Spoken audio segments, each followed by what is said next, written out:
Okay, so we're going to take off out of New York. We're going to go back into New York. We have to return to New York. First thing the captain asks for is the 80s. We get the 80s and we make sure we have the visibility, the RVR. We have the RVR required for the runway. So it's going to be an ILS 22 left. So the captain says to the co-pilot, Say the ILS for me, please. say the ILS. Here's what the co-pilot does. Starts first of all with the frequencies. He puts the localizer frequency, he looks at the approach chart, localizer frequency 11090 to the active on both the captain and co-pilot's VHF navs. Then he selects 225 on the courses for the localizer course.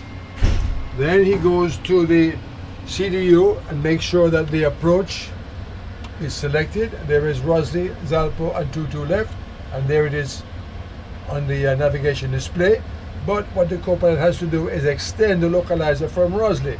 So he takes and selects 3 left, brings Rosley to the scratch pad and goes to the active waypoint, which is in red, for 1 left. Intercept course, he has to put the 225 of the localizer course in the intercept course of 225, selects it. He sees that the white dash line from Rosley is in place, confirms it with the captain, it looks good. Captain confirms and he will execute, and the extension goes magenta, ready to be used.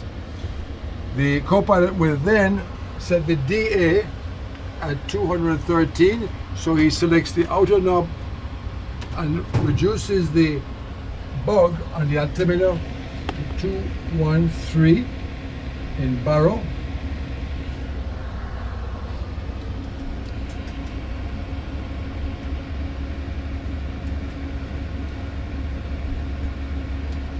He does it for his flight instruments, but he goes to the captains and sets the captains at 213 also.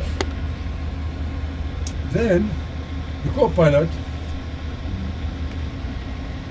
213 is set for the DA. The co-pilot then goes to init ref on the CDU, init ref, selects it, the approach page comes up with the land with flaps 30. There's the VREF. We want to put it in the dash line at 4 right. So he goes from 2 right to 4 right, selects it, and you notice that at the bottom left of the primary flight display, the flaps 30 VREF speed appears. One more thing he has to do, he asks the captain how much brakes he wants for landing. Captain wants brakes 2, and the co-pilot sets other brakes at 2. So the airplane has now been, the cockpit has been set up for the ILS for 22 left. The captain will then transfer the aeroplane control to the co-pilot by stating the speed, the heading, the altitude, and the autopilot is engaged. The co-pilot will repeat the speed, heading, and altitude, and autopilot engagement, and he takes control.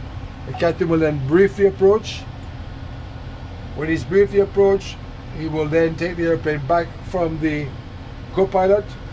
The captain will then call for the descent and approach checklist, and the co-pilot will give him the descent and approach checklist. The pressurization is 0, landing altitude set, recall. The captain will push his recall and the co-pilot will push his recall. As long as no lights remain on, both captain and co-pilot will say checked. The auto brakes are set at 2. The landing data, the pilot flying will say the VREF of 145 plus 5, 150, and minimums 213. The co-pilot will confirm 145 plus 5 and 213. And then approach checklist, the captain will call and the pilot flying will call and say completed. Descent check is complete. Because we are now below transition level, the captain will also call for the approach checklist. The altimeters, the QNH is set at 2992. The co-pilot will also confirm the altimeter setting of 2992 is set, and also the exterior lights, the fixed landing lights, the runway turn-off lights, and the taxi light are all on. And he will announce that the approach checklist is complete. Okay. The airplane is on downwind and it is abeam the initial approach fix of Rosley.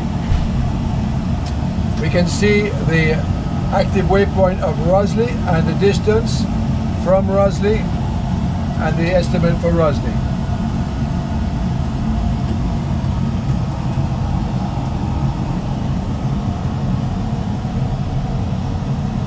Okay, Avianca 500, turn left heading 255 and I'm heading your clear for the ILS runway 22 left. The captain arms the approach mode and the FMA shows the Vorlog and glide slope is in white, meaning that the AFDS is armed to capture the localizer and the glide slope.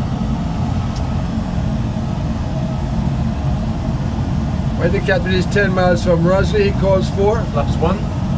Flaps 1 selected. The captain sets 220 knots in the speed and the co-pilot puts the engine start switches to continuous.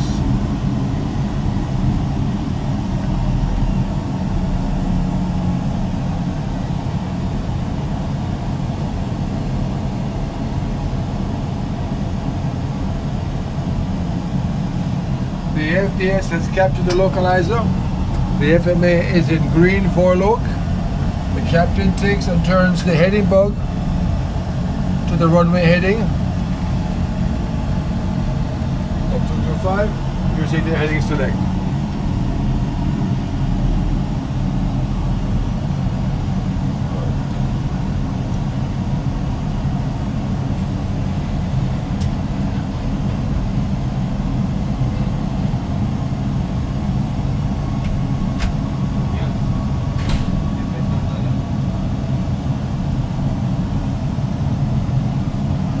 Six miles from Rosley, the captain calls for Flaps 5. the co-pilot selects flaps 5. The captain selects 200 knots on the speed.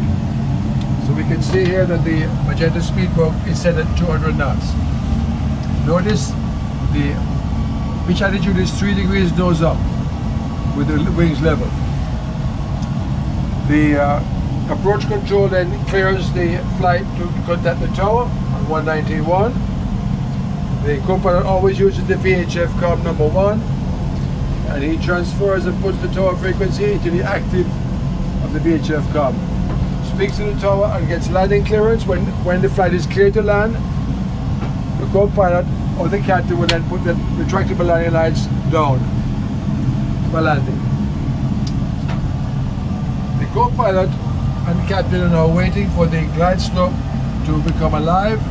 The glide slope diamond is at present hollow. When it goes full, the co-pilot will call glide slope alive. The captain will then call for the landing gear to be extended, flaps to be set at 15, the speed to be set, and the speed brakes to be armed.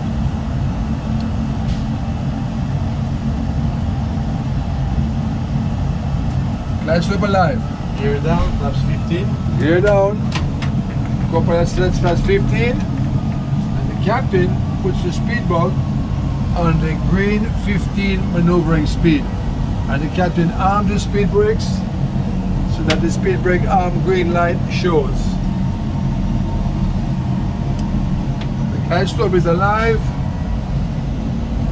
Once the FMA glide slope goes green, means that the glide slope has been captured.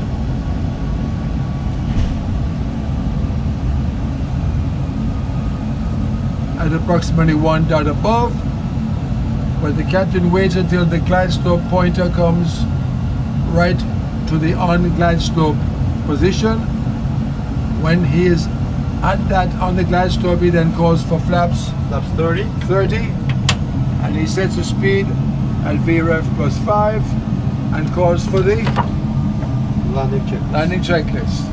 Engine start switches, continuous, confirm. Speed brake, disarmed and green, confirm. Landing gear, down 3 green, confirm. Flaps, 30 green light, 30 green light. Landing checks complete. Both captain and co-pilot acknowledge the GPWS 2,500 feet call. Checked. The co-pilot, pilot monitoring then will call the altitude crossing Zalpo and that the altitude and the instruments cross-check between his instruments and the captain's instruments.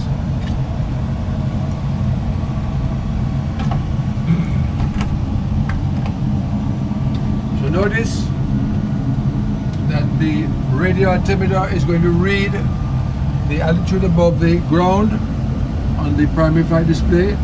You can see that the glide slope pointer, we're right on the glide slope, and the localizer, we're right on the localizer. We are now 0.7 miles from Zalpo, which is the final approach fix.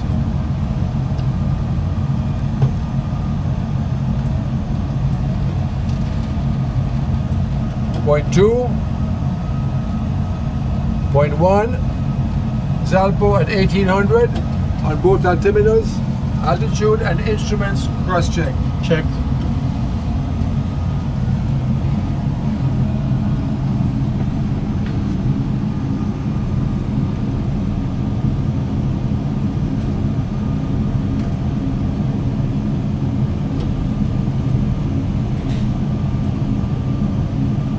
Pretty good.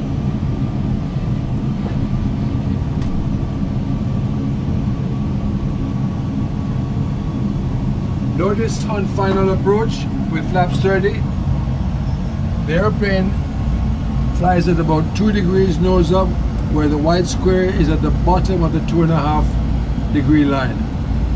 800 feet a minute, right on the glide slope, and the speed is right at the ref plus 5. 1,000 foot final call. 1,000 feet final checklist. Co-pilot says clear to land. Clear to Confirms the landing lights are down. Set missed approach altitude. The missed approach altitude is shown on the CDU in the legs page, and the 3,000 feet is set in the altitude window on the MCP. That was the final checklist is complete.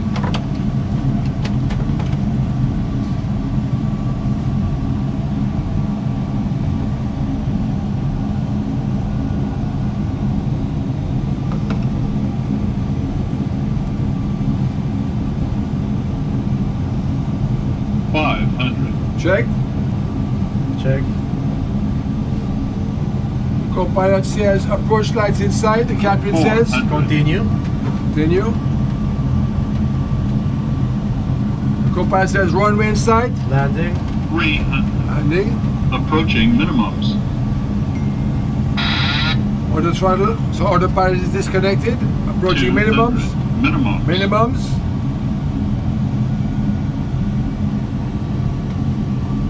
And approximately 100 feet. Captain disconnects the auto throttle. 50. 40. Captain 30, doesn't flare the airplane 20, at 10 feet. 10. Closes the thrust levers.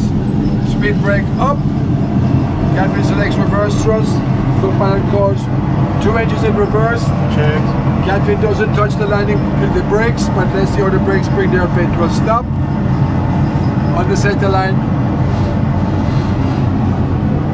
And at 60 knots, co-pilot calls 60 knots. Captain pushes the thrust reversers to forward idle and brings the airplane to a stop, letting the other brakes stop the airplane. End of maneuver.